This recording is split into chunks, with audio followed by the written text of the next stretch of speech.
بسم اللہ الرحمن الرحیم، اللہ کے نام سے شروع جو نہایت مہربان رحمت والا ہے۔ اہدنا الصراط المستقیم، ترجمہ: ہمیں سیدھے راستے پر چلا۔ اہدنا الصراط المستقیم، ہمیں سیدھے راستے پر چلا۔ تفسیر صراط الجنان میں اس کی تفسیر کچھ اس طرح ہے: اللہ تعالیٰ کی ذات و صفات کی معرفت کے بعد اس کی عبادت اور حقیقی مددگار ہونے کا ذکر کیا گیا، اور اب یہاں سے ایک دعا سکھائی جا رہی ہے کہ بندہ یوں عرض کرے: اے اللہ عز و جل، تو نے اپنی توفیق سے ہمیں سیدھا راستہ دکھا دیا، اب ہماری اس راستے کی طرف ہدایت میں اضافہ فرما اور ہمیں اس پر ثابت قدم رکھ۔ صراط مستقیم کا معنی: صراط مستقیم سے مراد عقائد کا سیدھا راستہ ہے جس پر تمام انبیاء کرام علیہم الصلوۃ والسلام چلے، یا اس سے مراد اسلام کا سیدھا راستہ ہے جس پر صحابہ کرام رضی اللہ تعالی عنہم، بزرگان دین اور اولیاء اعظام رحمت اللہ تعالی علیہم چلے، جیسا کہ اگلی آیت میں موجود بھی ہے۔ اور یہ راستہ اہل سنت کا ہے کہ آج تک اولیاء کرام صرف اسی مسلک کے اہل سنت میں گزرے ہیں، اور اللہ تعالیٰ نے انہی کے راستے پر چلنے اور انہی کے ساتھ ہونے کا فرمایا ہے۔ فرمان باری تعالیٰ ہے: یا ایہا الذین آمنوا اتقوا اللہ وکونوا مع الصادقین۔ ترجمہ: اے ایمان والو، اللہ سے ڈرو اور سچوں کے ساتھ ہو جاؤ۔ ابن ماجہ کی حدیث ہے، حضرت انس رضی اللہ تعالیٰ عنہ سے روایت ہے، سید المرسلین صلی اللہ تعالیٰ علیہ وسلم نے ارشاد فرمایا: بے شک میری امت کبھی گمراہی پر جمع نہیں ہوگی، اور جب تم لوگوں میں اختلاف دیکھو تو تم پر لازم ہے کہ سواد اعظم یعنی مسلمانوں کے بڑے گروہ کے ساتھ ہو جاؤ۔ ترمذی شریف کی حدیث ہے، حضرت عبداللہ بن عمر رضی اللہ تعالیٰ عنہما سے روایت ہے، نبی اکرم صلی اللہ تعالیٰ علیہ وسلم نے ارشاد فرمایا: بنی اسرائیل 72 فرقوں میں تقسیم ہو گئے تھے، اور میری امت 73 فرقوں میں تقسیم ہو جائے گی، ان میں سے ایک کے علاوہ سب جہنم میں جائیں گے۔ صحابہ کرام نے عرض کی: یا رسول اللہ صلی اللہ تعالیٰ علیہ وسلم، نجات پانے والا فرقہ کون سا ہے؟ ارشاد فرمایا: وہ اس طریقے پر ہوگا جس پر میں اور میرے صحابہ ہیں۔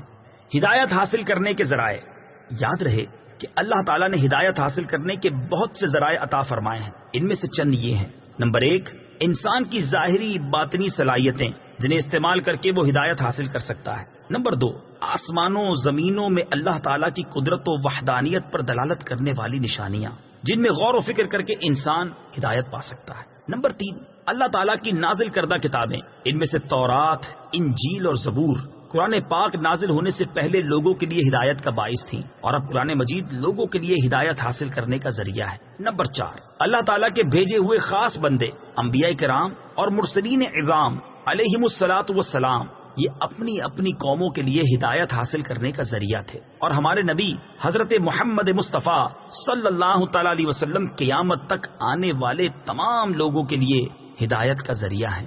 آیت اہدنا الصراط المستقیم سے معلوم ہونے والے احکام: اس آیت سے 3 باتیں معلوم ہوئیں۔ نمبر 1، ہر مسلمان کو اللہ تعالیٰ سے سیدھے راستے پر ثابت قدمی کی دعا مانگنی چاہیے، کیونکہ سیدھا راستہ منزل مقصود تک پہنچا دیتا ہے اور ٹیڑھا راستہ مقصود تک نہیں پہنچاتا۔ اللہ تعالیٰ ارشاد فرماتا ہے کہ عقل والے اس طرح دعا مانگتے ہیں: ربنا لا تزغ قلوبنا بعد إذ هديتنا وهب لنا من لدنك رحمة إنك أنت الوهاب۔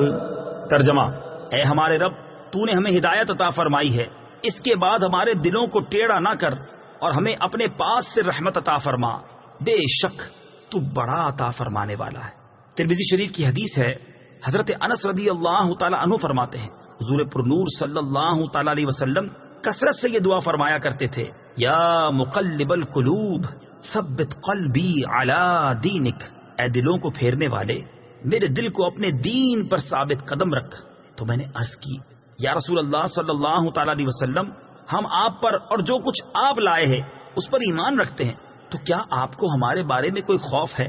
رسول پاک صلی اللہ تعالیٰ علیہ وسلم نے ارشاد فرمایا: ہاں، بے شک دل اللہ تعالیٰ کی شان کے لائق اس کی انگلیوں میں سے 2 انگلیوں کے درمیان ہیں، وہ جیسے چاہتا ہے انہیں پھیر دیتا ہے۔ نمبر 2، عبادت کرنے کے بعد بندے کو دعا میں مشغول ہونا چاہیے۔